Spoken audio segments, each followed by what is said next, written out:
Alchemist online के प्यारे viewers को अस्सलाम वालेकुम। डियर व्यूवर्स, मैं आपको बहुत खुशी से इस वीडियो में वेलकम करना चाहूँगी, क्योंकि ये वीडियो बनाते हुए मुझे खुद बहुत ज़्यादा खुशी हो रही है। क्योंकि ये यूँ समझ लें कि मेरा एक पूरा एक्सपीरियंस है जो टीचिंग का, उसका मैंने एक निचोड़ निकाला है आप लोगों के लिए, ताकि जो मुश्किलात आप लोगों को पेश आती हैं आप उन मुश्किलात से बहुत अच्छी तरह से डील कर सकें और उनका हल निकाल सकें।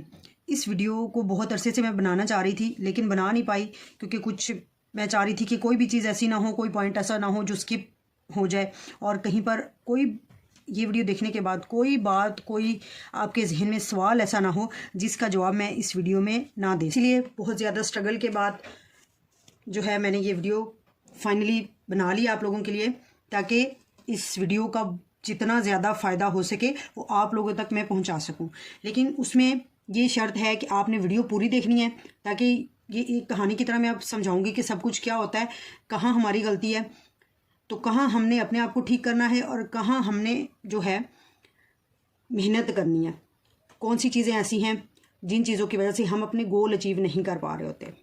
सबसे पहली बात तो ये कि ये वीडियो वो लोग देखें जो वाकई ही कुछ अपने मसाइल का हल ढूंढना चाहते हैं। अगर कुछ लोग ऐसे ही स्क्रोलिंग कर रहे हैं तो वो बेशक इस वीडियो को स्किप कर दें, उनके काम की नहीं है। ये उन लोगों के लिए, स्पेशली उन स्टूडेंट्स के लिए बनाई गई है जो लाइफ में कुछ अचीव करना चाहते हैं, जिनके कोई गोल्स हैं, उन गोल्स को वो अचीव करना चाहते हैं। बेशक वो गोल्स बड़े हों या छोटे, वो उस चीज़ पे डिपेंड नहीं करता। जब हम किसी चीज़ के बारे में सोच लेते हैं, अपनी ज़िंदगी का कोई मकसद बना लेते हैं ना, तो हमें हर मुमकिन हद तक ये कोशिश करनी चाहिए कि हम उस मकसद को हासिल करें और आपके गोल्स को अचीव करने में ये वीडियो आपका बहुत साथ देगी। इनके बिना स्टार्ट करते हैं। इस वीडियो में ओवरऑल ये वीडियो, और डियर व्यूवर्स, स्टूडेंट्स 3 कैटेगरीज़ के होते हैं। पहली कैटेगरी वो होती है कि जो पढ़ रहे होते हैं, सुन रहे होते हैं, लेकिन जो भी चीज़ वो पढ़ रहे हैं, सुन रहे हैं, समझ रहे हैं, वो उनके सर के ऊपर से गुजर रही होती है और उन्हें लगता है कि हमें पता नहीं किस मुसीबत में, किस अजाब में डाल दिया गया है और ये पढ़ाई तो हमारे बस का काम ही नहीं है। दूसरी कैटेगरी स्टूडेंट्स की वो होती है कि जो समझ रहे होते हैं, पढ़ रहे होते हैं और साथ ही साथ कुछ दरमियाने दर्जे की मेहनत भी कर रहे होते हैं, लेकिन उनको टेस्ट में उस तरह के रिजल्ट्स नहीं मिल रहे होते। वो कहते हैं कि हमें समझ भी सारा कुछ आता है, याद भी हम करके आते हैं, लेकिन टेस्ट में जब हम लिखने बैठते हैं तो सब बिल्कुल ब्लैंक हो जाता है। तीसरी किस्म के स्टूडेंट्स, तीसरी कैटेगरी के स्टूडेंट्स वो हैं जो हर बार अच्छे से अच्छे स्कोर करना चाहते हैं, मार्क्स आए वो टेस्ट हो या कोई पेपर हो, उसमें उनकी कोशिश होती है कि हम अपने आप को इम्प्रूव करें, अपनी गलतियों को दोबारा ना दोहराएं और ज़्यादा हो सके अपनी एबिलिटीज़ में निखार लाएं। ये वीडियो उन तीनों कैटेगरीज़ के स्टूडेंट पर बेस है। उनको स्टडी के दौरान जो मसाइल आते हैं उस पर फोकस किया है मैंने, ताकि जो हैं तीनों तरह के स्टूडेंट्स को साथ लेकर हम उनके लिए एक ओवरऑल एक ऐसा हल लेकर आएँ जिससे सबका ही फ़ायदा हो। पहले बात करते हैं 9th के स्टूडेंट्स की। 9th क्लास के स्टूडेंट जो होते हैं, एक तरह से इनको थोड़ा सा मैं कहूँगी कि ये मिजरेबल होते हैं। इन स्टूडेंट्स को देखकर थोड़ा सा तरस भी आता है, क्योंकि ये बच्चे वो होते हैं 8th तक जो सिलेबस आप पढ़ते आ रहे हैं वो बहुत ही डिफरेंट होता है। जब आप 9th में आ जाते हैं, डायरेक्ट यूँ समझ लें कि आपकी जो स्टडीज़ हैं बहुत हाई लेवल पे जंप कर जाती हैं। क्लास तक जो बुक्स आपने पढ़ी, जो मटेरियल आपको दिया जाता है, रटे रटाए सवाल होते हैं, उनके रटे रटाए जवाब होते हैं, वही आपने लिखने होते हैं। हर बार कोई इधर उधर से सवाल नहीं आता। लेकिन जो 9th में जब आप आते हैं तो पूरा पैटर्न ही बदल चुका होता है, क्लास का माहौल ही बदल चुका होता है। तो ये बच्चे बहुत परेशान होते हैं। इनकी जो बेसिक परेशानियाँ हैं पहले वो आप जान लें कि क्या चीज़ें होती हैं जो उनको परेशान करती हैं। सबसे पहली बात है एक्सपेक्टेशन। स्टूडेंट्स, आपने नोट किया होगा कि बहुत सारे बच्चे ऐसे होते हैं जो 8th क्लास तक बहुत अच्छा परफॉर्म कर रहे होते हैं और उनसे यही तवक्को लगाई जा रही है कि अगर वो 8th तक टॉपर हैं तो वो 9th में भी टॉपर आए। ये एक्सपेक्टेशन उनके साथ होती है कि उनके ग्रेड और मार्क्स 9th में भी अच्छे आने चाहिए। ये एक तरह का प्रेशर बिल्ड कर देता है। इससे बच्चे परेशान होते हैं कि एक तो इतना मुश्किल सिलेबस है, इतना ज़्यादा सिलेबस है, उसके साथ साथ हमसे ये उम्मीदें लगाई जा रही हैं जिसके हम काबिल ही नहीं हैं। तो ये एक्सपेक्टेशन बहुत हद तक बच्चों को परेशान करती है। दूसरी चीज़ जो बच्चों को डिफ़िकल्ट लगती है वो 9th का सिलेबस है। जब आप 9th में आते हैं ना, तो 8th तक जो सिलेबस होता है वो ज़रा लिमिटेड सा होता है। 9th में जब आते हैं सिलेबस एक तो लेंथी भी हो जाता है और साथ ही साथ टफ़ भी हो जाता है। इतने लंबे सिलेबस को और इतने मुश्किल सिलेबस को कम टाइम में कवर करना होता है, तो इसलिए बच्चे बहुत ज़्यादा परेशानी महसूस करते हैं और वो डिस्करेज हो जाते हैं स्टडीज़ के हवाले से। तीसरी चीज़ जो बच्चे फील करते हैं वो है ट्रांजिशन। बहुत बड़ा चेंज फील करते हैं। ट्रांजिशन मतलब चेंज, बच्चे चेंज किस चीज़ में फील करते हैं? बुक्स के अंदर जो मटेरियल होता है उनको बहुत ही मुश्किल चीज़ लग रही होती है, कहते हैं पता नहीं ये कहाँ से आ गया है। और साथ ही साथ जो टीचर का पढ़ाने का मेथड होता है वो बिल्कुल बदल चुका होता है, क्लास का माहौल बदल चुका होता है, जिस तरह से वो टेस्ट देते हैं वो तरीका, वो प्रोसीजर बदल चुका होता है। ये चीज़ें 9th के स्टूडेंट्स को बहुत ज़्यादा बॉदर कर रही होती हैं। साथ ही साथ 9th क्लास के स्टूडेंट इस एज से गुजर रहे होते हैं कि उनको डिस्ट्रैक्शन बहुत ज़्यादा होती है, क्योंकि ये एज ही ऐसी है। इसमें किसी के सही या गलत होने से मकसद नहीं है। 9th क्लास में जब स्टूडेंट्स आती हैं उनमें बहुत ज़्यादा हार्मोनल चेंजेस आ रहे होते हैं, तो डिस्ट्रैक्शंस बहुत ज़्यादा वो फील कर रहे होते हैं। मोबाइल की सूरत में हो सकती हैं, टेलीविज़न की सूरत में हो सकती हैं वो डिस्ट्रैक्शंस, ऐसे रिलेशनशिप्स की वजह से हो सकती हैं। बहुत सारे बच्चों के फ्रेंड्स ऐसे होते हैं जो उनको पढ़ाई में इनकरेज करने की बजाय डिस्करेज कर रहे होते हैं, या पढ़ाई की बजाय उनको कहा जा रहा होता है कि चलो छोड़ो यार, पढ़ के क्या ना, आज ये काम करते हैं। इस तरह बच्चों को बहुत ज़्यादा डिस्ट्रैक्शन फील कर होती हैं, और उनको समझ नहीं आ रहा होता है कि इन डिस्ट्रैक्शन से हम किस तरह निकलें और अपना फोकस पढ़ाई पे कैसे लाएं। ये तो बात होगी 9th की। 10th के जो स्टूडेंट्स होते हैं, 10th के स्टूडेंट्स कह लें तो 9th की निस्बत थोड़ा सा मेच्योर होते हैं, क्योंकि वो एक फेज़ से गुजर चुके होते हैं और उन्हें कुछ हाव नो होती है बोर्ड के एग्ज़ाम की। क्लास के इन्वायरमेंट से भी वो यूज़ टू हो चुके होते हैं, टीचर के मेथड से भी यूज़ टू हो चुके होते हैं। लेकिन उसके बावजूद 10th क्लास के स्टूडेंट को जो परेशानी आती है वो उनका स्टडी पर लेस फोकस है। 9th में तो ठीक है, डरते डराते कुछ पढ़ लिया, कर लिया कि पता नहीं पेपर कैसा, लेकिन जब वो 9th में निकल कर 10th में आ जाते हैं तो फिर अगर तो अच्छे मार्क्स आ गए हैं तो फिर वो पता नहीं, अपना हमारा माइंड सेटअप ये है कि हम कहते हैं जी 9th कर लिया तो 10th भी हो जाएगी, जबकि ऐसा नहीं होता, क्योंकि 10th का सिलेबस बहुत ज़्यादा टफ होता है 9th से। उसमें कम वक्त में बहुत चीज़ें कवर करनी होती हैं और बच्चों का फोकस स्टडी से हट जाता है। और जिन बच्चों के मार्क्स कम आते हैं उनकी भी यही वजह होती है कि वो कहते हैं कि हमने तो सारा साल पढ़ा, इतनी मेहनत की है, नंबर कुछ नहीं है, तो अभी पढ़ के क्या करना। तो ये वजह भी उनके लेस फोकस का सबब बनती है स्टडी में। अगला जो उनका मसला होता है 10th क्लास का, जो अगली प्रॉब्लम है वो उनका पुअर रिजल्ट है। जब 9th में आपका रिजल्ट पूरा आ जाएगा ना, तो ये बहुत बुरा असर डालता है बच्चों की इमोशंस पर। बच्चे मेंटली तौर पे बहुत ज़्यादा डिस्टर्ब हो जाती हैं। बहुत सारे बच्चे मैंने ऐसे देखे कि 9th में अच्छा परफॉर्म कर रहे थे, लेकिन रिजल्ट अच्छे ना आने की वजह से जो है वो बहुत ज़्यादा डिस्करेज हो जाते हैं, डीमोटिवेट हो जाते हैं, और वो अपनी स्टडी को उस तरह से टाइम नहीं देते। इन्हांस्ड डिस्ट्रैक्शंस 10th क्लास में आने के बाद बच्चों की डिस्ट्रैक्शन और बढ़ जाती हैं। पहले डिस्ट्रैक्शन मोबाइल फ़ोन वगैरह होती हैं, लेकिन अब वो सेकंड स्टेज पर है, अपनी ग्रोइंग एज की सेकंड स्टेज पर होते हैं। तो इससे उनको जो डिस्ट्रैक्शन है वो ज़्यादा अट्रैक्ट कर रही होती हैं बनिस्बत स्टडी के। इससे भी उनका स्टडी से फोकस हट जाता है। ये तो बात हो गई प्रॉब्लम्स की। इन प्रॉब्लम्स को, अब ये प्रॉब्लम सुन के परेशानी हो जाना कि ये तो हमें भी हैं, हम बिल्कुल इसी चीज़ से गुजर रहे हैं, यही फेज़ है हमारी, तो अब क्या है, इसका कोई हल नहीं है? हल है, क्यों नहीं है जी? इसका हल निकालने के लिए तो ये वीडियो बनाई है। तो इसमें आप पहले 9th के स्टूडेंट ज़रा मुतवज्जो हो जाएं, इस चीज़ को समझ लें। सबसे पहली बात कि आपने स्टडी से फोकस नहीं हटने देना। गुड लिसनर बनेंगे तो आपको आधे से ज़्यादा लेक्चर, जब टीचर आपको पढ़ा रहा होता है ना, तो आधे, यकीन माने, अगर कभी ये आप एक बुक में ना सही एक लेक्चर में करके देखें कि जब आपको टीचर पढ़ा रहा होता है, आपके साथ टीचर कम्युनिकेट कर रहा होता है लेक्चर के बारे में, आपको बता रहा होता है, समझा रहा होता है, अगर आप उस लेक्चर को गुड लिसनर बनते हुए अच्छा वजह से सुन लें तो 80% लेक्चर तो आपको उसी वक्त याद हो जाएगा। बाकी घर जाके आपने क्या करना है, बुक खोलना है, थोड़ी देर देनी है, तो आपको लेक्चर फट से याद हो जाएगा। ये फोकस जो होता है ये सिर्फ साइंस के सब्जेक्ट्स के लिए नहीं होना चाहिए, बल्कि ये तमाम सब्जेक्ट्स के लिए होना चाहिए।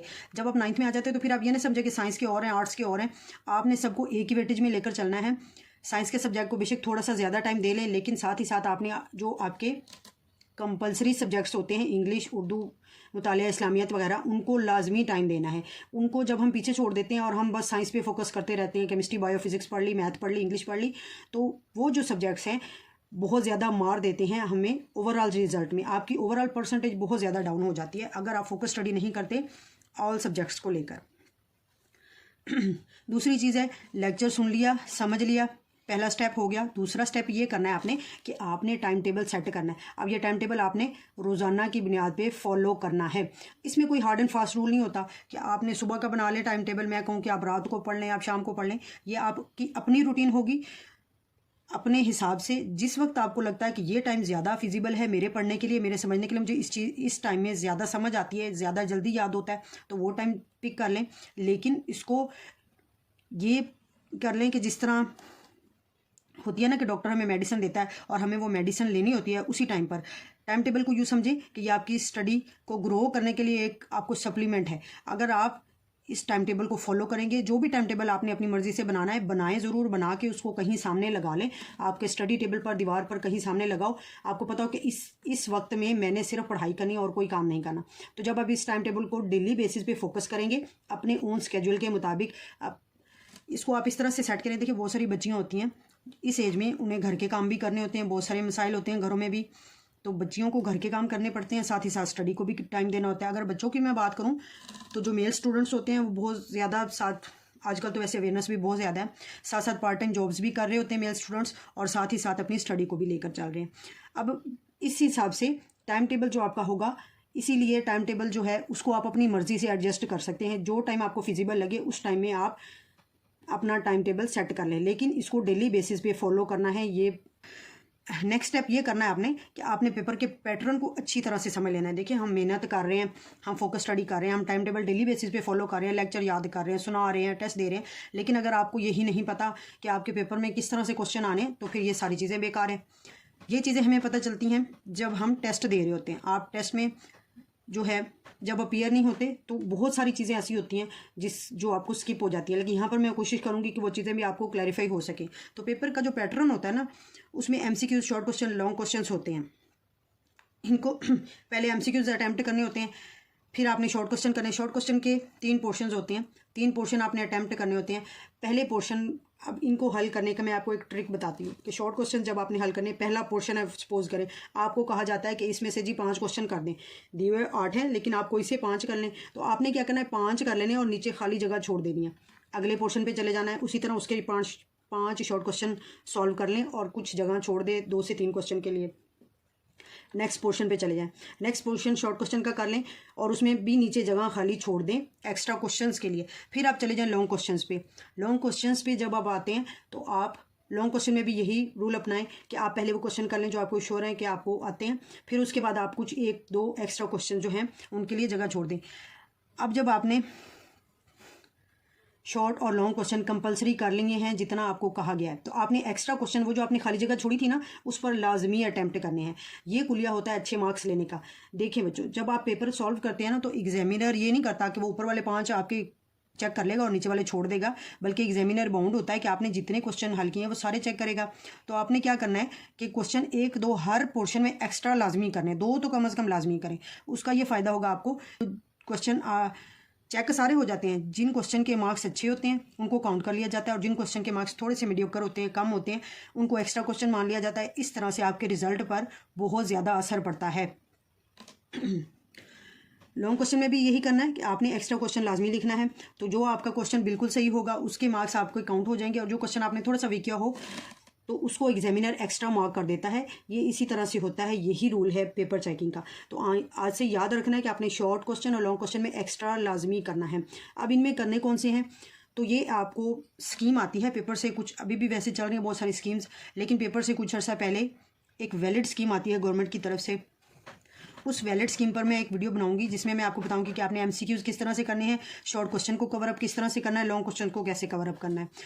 लेकिन अभी के लिए मैं बता दूं कि जो शॉर्ट क्वेश्चंस होते हैं, जब आप टॉपिक पढ़ रहे होते हैं, टीचर आपको बता रहा होता है साथ साथ कि इस टॉपिक में से ये शॉर्ट क्वेश्चन आ रहे होते हैं, वो ऊपर आप नोट कर लें। और साथ ही साथ केमिस्ट्री की बात करूं तो केमिस्ट्री में आपकी बुक के एंड पर जो शॉर्ट क्वेश्चन दिए हुए ना, उन्हीं में से पेपर आता है, इधर उधर से नहीं आता। तो अगर आप सारे वही याद कर लेते हैं तो वो भी इनफ है।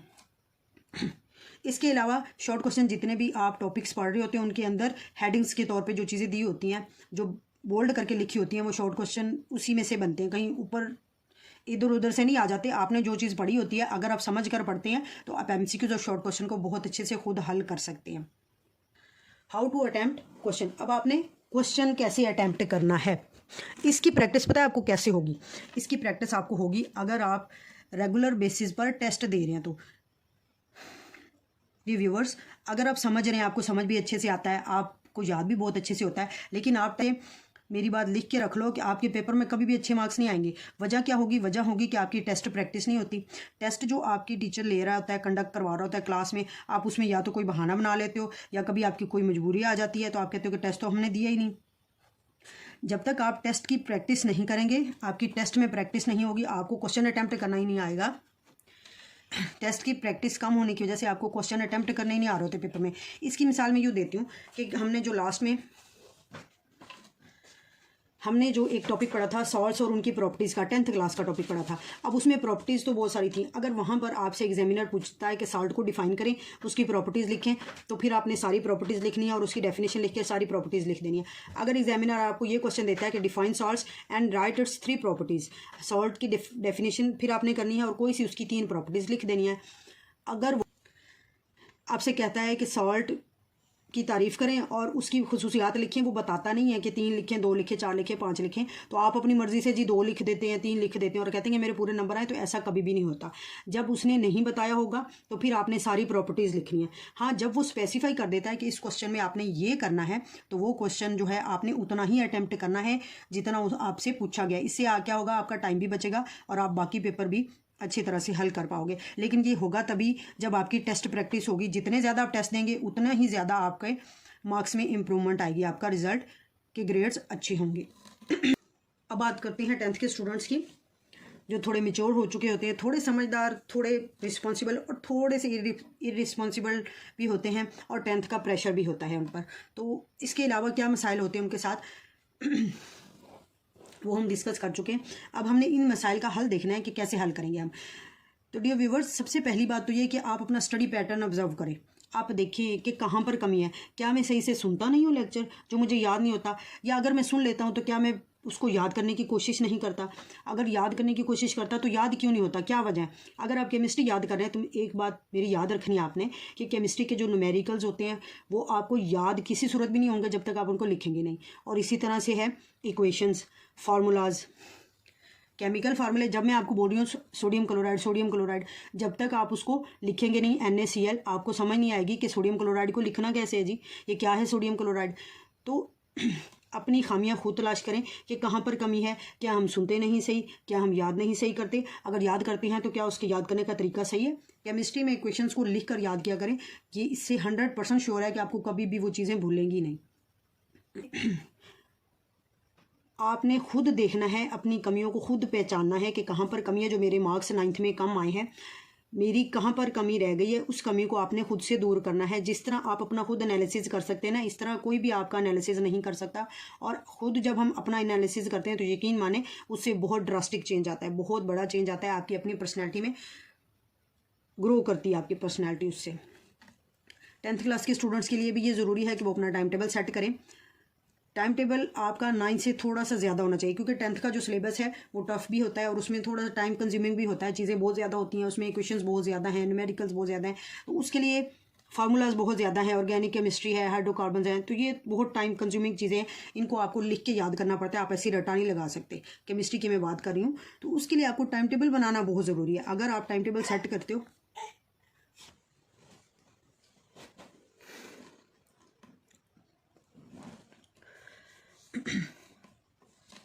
तो अपना टाइम टेबल सेट करें और उस टाइम टेबल के मुताबिक जो है आपने अपनी स्टडीज़ को, हर बुक को डेली बेसिस पे टाइम ज़रूर देना है। पहले आपने लेक्चर्स लिए, समझा क्लास में जो भी आपको पढ़ाया जा रहा था, फिर आपने क्या करना है कि उस समझी हुई चीज़ को याद करना है। इसके 2 स्टेप्स होते हैं कि पहले आप समझ लें फिर चीज़ों को याद कर लें। तो इस तरह जो चीज़ें याद रहती हैं ना, बहुत देर तक याद रहती हैं। और जो समझ कर याद की हुई चीज़ें ना, अब अगर वो सवाल आपको किसी तरह से भी आ सकता है और आप उस सवाल को हर तरह से उसको हल कर पाएंगे, उसका जवाब दे पाएंगे, ये बेनिफिट होता है। लेकिन इसके लिए ज़रूरी है कि रोज़ाना की बुनियाद पर रोज़ाना का सबक याद किया जाए और एक टाइम टेबल को फॉलो करते हुए आप अपनी हर बुक को टाइम दें। हर बुक का जो लेसन है, डेली का लेसन है, जितना भी हो, वो नहीं याद हो रहा लेकिन उसको समझें तो सही ना, उसको 1-2 बार पढ़ें तो सही ना। तो यकीन रखें इससे बहुत पॉजिटिव चेंज आएगा आपकी रिज़ल्ट पर, आपके रिपोर्ट कार्ड पर बहुत पॉजिटिव असर पड़ेगा। तो जैसे मैंने पीछे बताया कि आपने हर सब्जेक्ट को फोकस करना है। ये नहीं कि आप साइंस स्टूडेंट्स हैं तो आप बायो, केमिस्ट्री, फिजिक्स, इंग्लिश और मैथ को लेकर ही सारा दिन बैठे रहें और बाकी आपके सब्जेक्ट्स हैं उर्दू, इस्लामियत, मुतालिया, अब तो खैर अल कुरान भी आ गया है। तो इन चीज़ों को आपने लाइट नहीं लेना। हर चीज़ का उतना ही वेटेज है आपके रिजल्ट में, हर चीज़ उतना असर डाल रही है जितने आपके साइंस सब्जेक्ट डाल रहे हैं। तो आपने साइंस सब्जेक्ट को, अगर आपको थोड़े टफ लगते हैं तो आप थोड़ा सा टाइम ज़्यादा दे सकते हैं, लेकिन ये नहीं करना कि साइंस ही पढ़ते रहें और आर्ट्स के सब्जेक्ट छोड़ दें। इससे बच्चों बहुत बुरा असर पड़ता है रिजल्ट पर।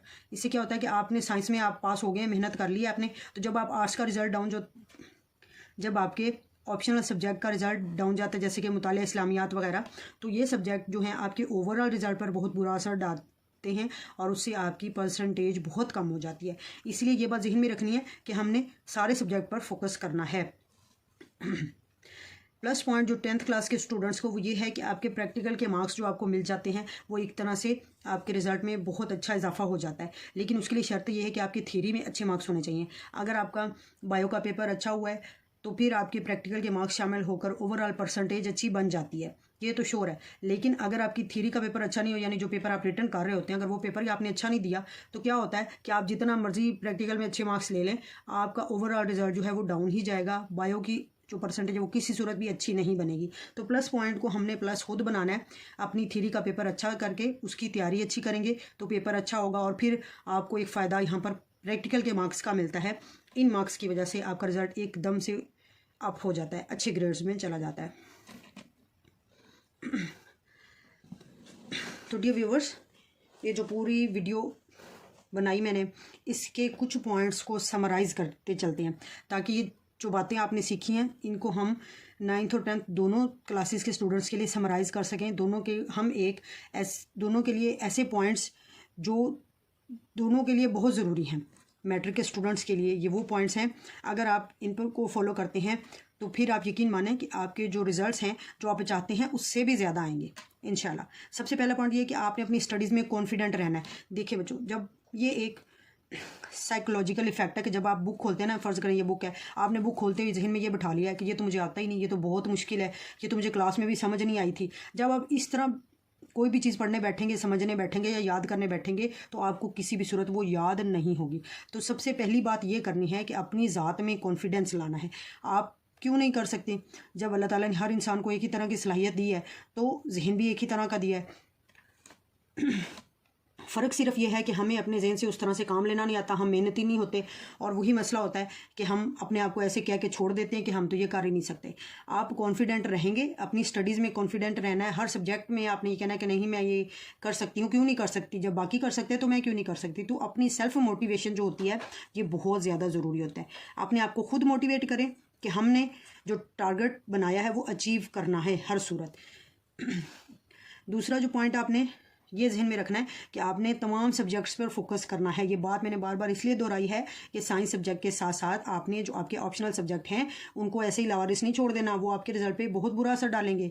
आपने सारे सब्जेक्ट को साथ लेके चलना है, टाइम टेबल सेट करके उसके मुताबिक आपने हर सब्जेक्ट को रोज़ाना की बेस पर टाइम देना है। हार्ड वर्किंग स्टूडेंट बने। तीसरा और सबसे अहम पॉइंट, हार्ड वर्किंग बने। ज़हीन नहीं है कोई मसला नहीं है, जहानत अल्लाह ताला की अता करदा होती है। कुछ लोग ज़्यादा ज़हीन होते हैं, कुछ कम। लेकिन एक बात जहन में बिठा लें कि जो मेहनत है वो कभी भी अनरिवार्डेड नहीं जाती। आप अगर मेहनत करती हैं तो उसका फल आपको ज़रूर मिलता है, देर से मिले या भी मिले उसका फल ज़रूर मिलता है। अगर आप मेहनती नहीं हैं और ज़हीन हैं तो यकीन माने आपकी जहानत को भी जंग लग जाएगा, आपकी जहानत को जंग लग जाएगा। मेहनत जब तक नहीं करेंगे, जैसे चीज़ें पड़ी रहती हैं ना, लोहा पड़ा रहे आपने कहीं इस्तेमाल नहीं किया तो उसको जंग ही लगना है। इसी तरह से जहानत जितनी मर्जी हो, जब तक आप मेहनती नहीं होंगे, जब तक आप मेहनत नहीं करेंगे हर सब्जेक्ट में, तब तक आपको अच्छे रिजल्ट नहीं मिल सकते। आपकी जो मकसद है पढ़ाई का वो किसी सूरत पूरा नहीं हो सकता। अपने आप को मेहनती बनाएं और फल जो है वो अल्लाह की ज़ात आपको हर सूरत में देगी। Last but not the least, grading formula. Grading जो फार्मूला है CGPA, ग्रेडिंग फार्मूला और CGPA cumulative grade point average. ये CGPA का लफ्ज़ ग्रेड तो खैर आप पहले भी देखते आ रहे हैं कि आपके रिजल्ट में ऊपर मार्क्स होते हैं, नीचे ग्रेड होते हैं। ये चीज़ इस बार नई इंट्रोड्यूस करवाई गई है पंजाब बोर्ड्स में कि इस बार ग्रेडिंग फार्मूला मुतारफ़ करवाया गया, और साथ ही साथ CGPA cumulative grade point average. ये CGPA जो होता है, ये CGPA जो होता है ये यूनिवर्सिटी लेवल के स्टूडेंट्स का जो रिज़ल्ट होता है वो CGPA में आता है। लेकिन अब आप लोगों के लिए ये चीज़ नहीं है, लेकिन इस नई चीज़ से घबराना नहीं है, बल्कि आपके लिए फ़ायदेमंद ही है। अब यूँ समझें कि जो 300 से 400 तक नंबर वाले बच्चे होंगे 9th क्लास में, उनको यूँ समझ लें A ग्रेड में रखा जाएगा। जो 400 से ऊपर होंगे उनको A+, जो 410 से ऊपर होंगे वो एक्स्ट्रा, वो ऑर्डिनरी, और इस तरह से एक स्केल सेट किया जाएगा बच्चों की एबिलिटीज़ को बताने के लिए। अब ये नहीं कहा जाएगा कि जी इसके 350 नंबर हैं, इसके 300, इसके 330 हैं। तो अब ये एक रेंज बता दी जाएगी कि इस रेंज में जो ग्रेड आ रहा है वो ये है और इन बच्चों का ग्रेड है। आपको मार्क्स पता नहीं चलेंगे, आपको ये पता चलेगा कि हमारे ग्रेड होते हैं ना, इसको देखकर भी सेटिस्फेक्शन बहुत हद तक होती है, क्योंकि ग्रेड्स में जो रिज़ल्ट आता है उसको देखकर एकदम से परेशानी नहीं होती कि ये क्या हो गया इतने मार्क्स। अब जब 300 से 200 तक सब बच्चों का ग्रेड एक ही होगा, तो इसमें जिनके कम मार्क्स होंगे वो बच्चे और जिनके मार्क्स से ज़्यादा होंगे उन बच्चों के लिए भी ये प्लस पॉइंट है कि आप एक दूसरे से जैसे हम हो जाते हैं ना, इनसिक्योर हो जाते हैं कि उसके ज़्यादा क्यों आ गए मार्क्स, उसके कम क्यों आ गए, और ये चीज़ हमारी स्टडी पर असर डालती है, हम डीमोटिवेट हो जाते हैं। तो अब उन्होंने इसका इस तरह से हल निकाला है कि आपको ग्रेड्स दे दिए जाएंगे और ग्रेड्स में आपको ये पता होगा कि मेरे मार्क्स की रेंज ये है, दैट्स इट। और अगली बार ये जहन में होगा कि हमने ग्रेड्स को इम्प्रूव करना है। ये बात समझ आ गई। अब अभी तक इस पर कोई प्रॉपर क्लैरिफिकेशन नहीं है, लेकिन पेपर से कुछ अर्सा पहले मैं इंशाल्लाह इस पर भी वीडियो बनाऊंगी, आपको पूरा बताऊंगी कि किस तरह से ग्रेड्स जो हैं ये आपको असाइन किए जाएंगे, क्या परसेंटेज होगी जिस पर ग्रेड्स बनेंगे, क्या लेवल होगा ग्रेड्स का, ताकि आप उस हिसाब से अपने पेपर की तैयारी कर सकें और अपने अच्छे ग्रेड्स ला सकें। मेरा मानना यह है कि जो ग्रेडिंग सिस्टम है ना, ये बहुत अच्छा रिजल्ट डालेगा, बहुत अच्छा असर डालेगा आपके रिज़ल्ट पे। आपका रिज़ल्ट जो है इसमें अच्छा ही होगा इंशाल्लाह। तो मुसलसल मेहनत करते रहें। कंसिस्टेंट हार्ड वर्किंग जो स्टूडेंट्स होते हैं वो हमेशा कुछ ना कुछ अचीव कर लेते हैं। जब हम लगे रहते हैं, मेहनत करते रहते हैं तो फिर एक दिन ऐसा ज़रूर आता है कि हमें अपनी मेहनत का फल मिलता है। और तब हमें ये सारी मुशक्क़त जो हमने इतनी टाइम लगाकर पढ़ी, बुक्स याद की, ये चीज़ें फिर हमें बॉदर नहीं करती, हमें भूल गया होता है, सारी थकावट हमारी उतर जाती है। हम कहते हैं कि इतना आसान था, पहले पता होता तो मैं ये कर लेती, वो कर लेती। तो ये सारी चीज़ें होती हैं जब आप कोई चीज़ अचीव कर लेते हैं। तो अभी से अपने ज़हन में एक मकसद बना लें कि जो स्लो लर्नर बच्चे हैं वो कोशिश करें कि हमने मीडियोकर बनना है। जो मीडियोकर हैं, जो दरमियानी दर्जे के समझने पढ़ने वाले बच्चे हैं, मेहनत करने वाले, वो कोशिश करें कि हमने ज़हीन बच्चों को पीछे छोड़ना है। ज़हीन बच्चे और फ़तीन बनने की कोशिश करें, यानी अपने जो आपका जो भी लेवल है ना, आप उस लेवल से आगे जाने की कोशिश करें। और फिर जब यकीन माने जब आप अपने जहन में एक चीज़ बिठा लेते हैं कि मैंने ये हासिल करना है, तो आपका जहन खुद से उन चीज़ों को हासिल करने के रास्ते तलाश कर लेता है और आपको पता चल जाता है कि हाँ ये मेरा गोल है और इसको मैं ऐसे अचीव कर सकता हूँ। जब जहन एक ट्रैक पे चल जाता है ना, सही ट्रैक पे चल जाता है, तो आपको कोई ना कोई मंजिल तो मिल ही जाती है। अल्लाह आपका हामी नासिर हो और कामयाबी हमेशा आपके कदम चूमे। अपना और अपने प्यारों का ख़ास ख्याल रखें। Thank you so much. New viewers, alchemist online को सब्सक्राइब करना मत भूलें। अल्लाह हाफिज़।